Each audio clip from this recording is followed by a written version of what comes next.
Hey guys, we're the Jersey Comic Crew, and on today's video, we're taking a look back at the last generation of gaming. Today, specifically, we're looking at the Xbox One. We're going to talk about some of our top games from there and some more stuff. Stay tuned.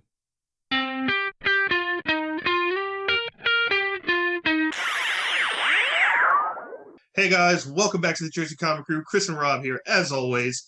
And as Rob said, we're looking back at some gaming. The last gen is officially over. The next gen has officially started. And it's here, even if you don't have it yet, because it's sold out. It's here. Which I don't have it yet. I don't want to talk about it, Rob. I don't. And I don't want to talk about it. And so we're going to take a look back fondly as one of the biggest generations in gaming.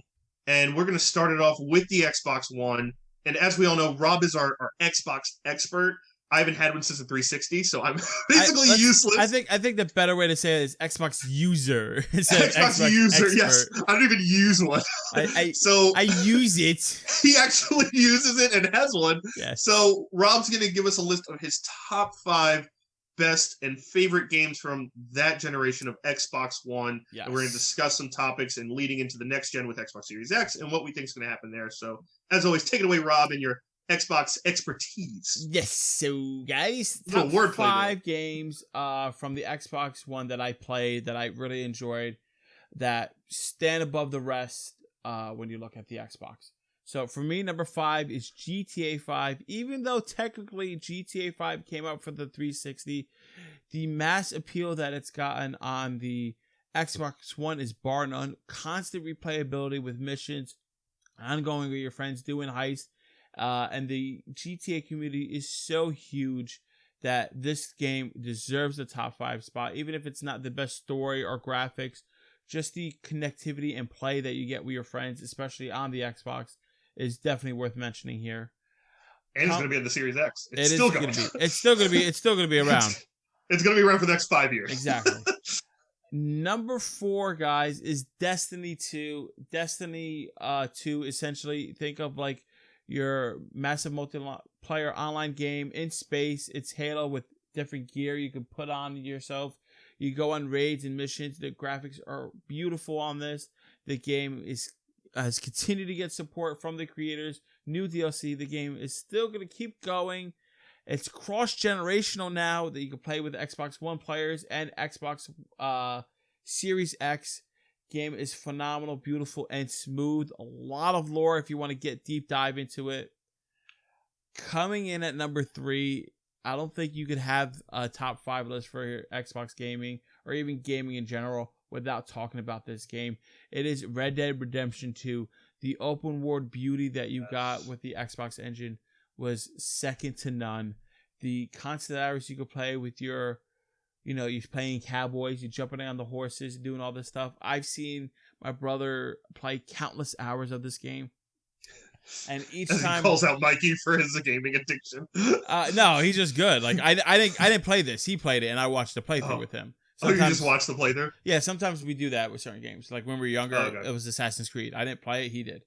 Oh, yeah, Assassin's Creed. I know, but like I was like, why am I going to? I already know the story. I'm not going to waste my time. But like, damn it, I watched it already. Yeah, exactly. I guess what. But like with this one, guys, it was so beautiful. Like you really were able to get immersed into it. Number 2, it wouldn't be a Xbox list if I don't have this. Halo.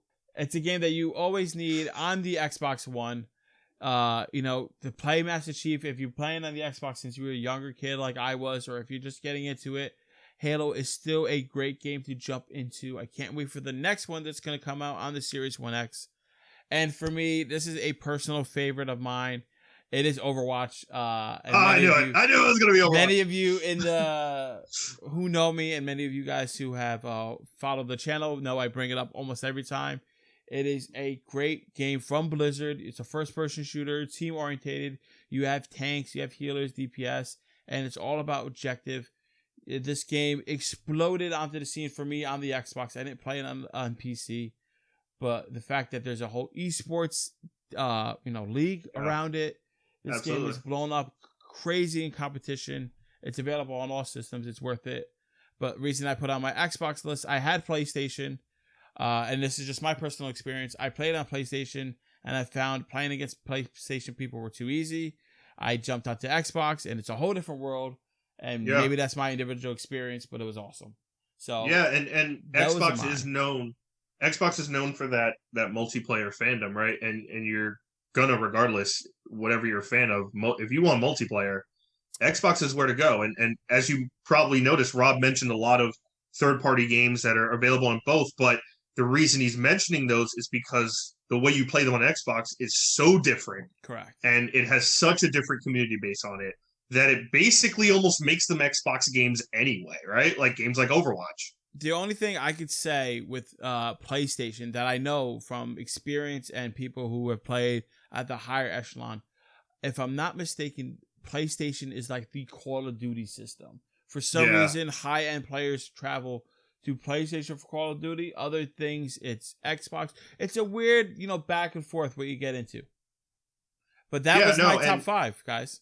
And that's Rob's top 5. Obviously, it's Rob's opinion. So if you have any other games he thinks he left out, I like the Red Dead Redemption add-on there because I also personally thought the Xbox usually has a little bit more power than PlayStation when it comes to the engine output. I thought it looked a little better on Xbox myself when it came out. And Red Dead Redemption, even on both sides, was a huge game, huge masterpiece. I do have an honorable mention for the Xbox. Ooh, honorable mention. It didn't make my top 5 list, but it's definitely a very fun game, especially when you play with friends. Sea of Thieves, it's an Xbox exclusive. You're running around as pirates, getting treasures, jumping, fighting the Krakens. And if you play with me and my friends and we're nonsense, we pretend we're pirates. We sing sea shanties. It's a whole lot of fun. We drink in real life. Yeah, especially with a couple of adult beverages. It's a lot of fun. Why is the rum always gone? So yeah, 2 games I was wondering if they were going to be on your list that I didn't see, Rob, and you could definitely fill me in a little bit more, is Gears of War, which had really kind of a weird lifespan on Xbox One, and the Ori games, Will o' the Wisps and Forbidden Forest, which absolutely look beautiful on that Xbox engine, which were exclusives until they eventually ported those over to actually Nintendo. Yep. So did you play any of those games, or do you have any thoughts on those games during the generation? The reason those 2 games weren't on my list, I wanted to put Ori and the Wisps on my list so much. I've never played it, right? Okay. And it is a beautiful game. That was my contender for top spot for number 5. It was Ori the Wisps versus GTA. Because I was like, all right, technically GTA was on 360 and it's on One and it's on other systems, but the community, especially on Xbox, is just so big.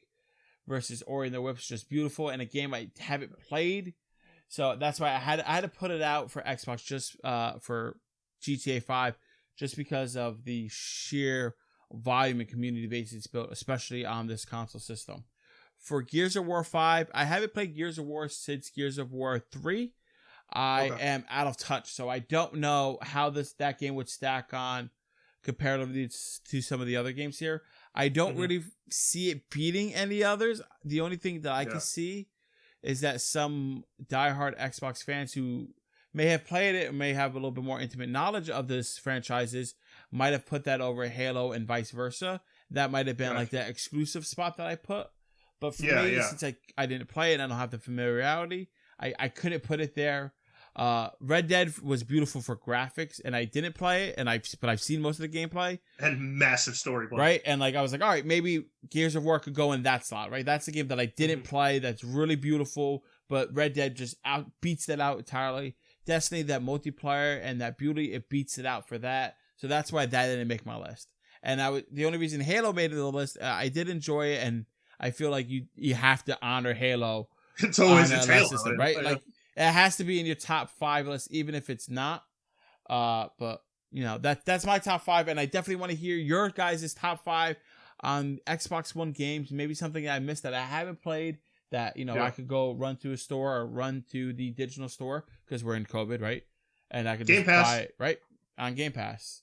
Game Pass, and obviously before we wrap up, Rob, I just wanted to get your quick thoughts on moving into next gen now, and we're going into the Xbox Series X. It's already out.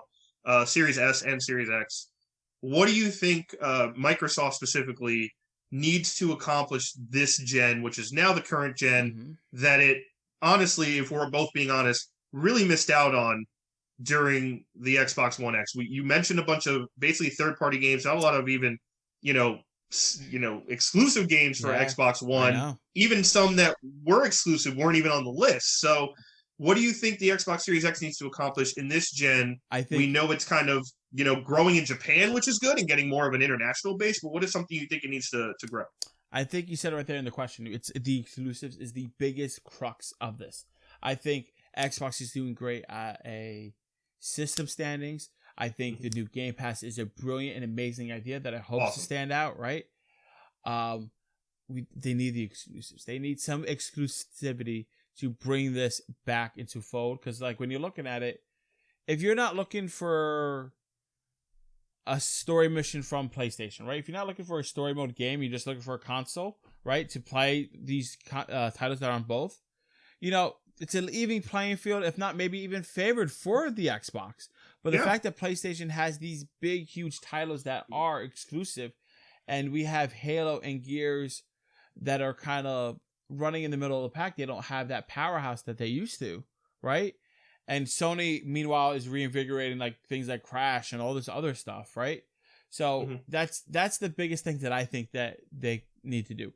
Do I expect that? I expect them to maybe devote more time into it, but I think their focus more is on the Game Pass and capturing that audience, because I feel like the audience that plays the games that could play it on both systems are so much more than people looking for exclusives. But when you compare the two, exclusives is a big, grading factor that they do, right? Yeah, So totally. they might be looking at the dollars while we're focused on cents. Penny Yeah. wise, a dollar foolish.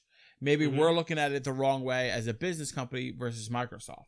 So I Yeah. don't know, but I think that's what they need to work on.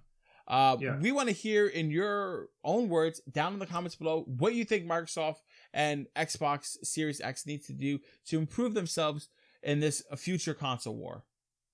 Hey guys, thanks so much for watching. Give us a thumbs up, like, really helps the channel out a lot. And if you're new, subscribe, turn on notifications so you don't miss another top 5 list, another video game conversation from yours truly, Chris and Rob. And we will see you next time.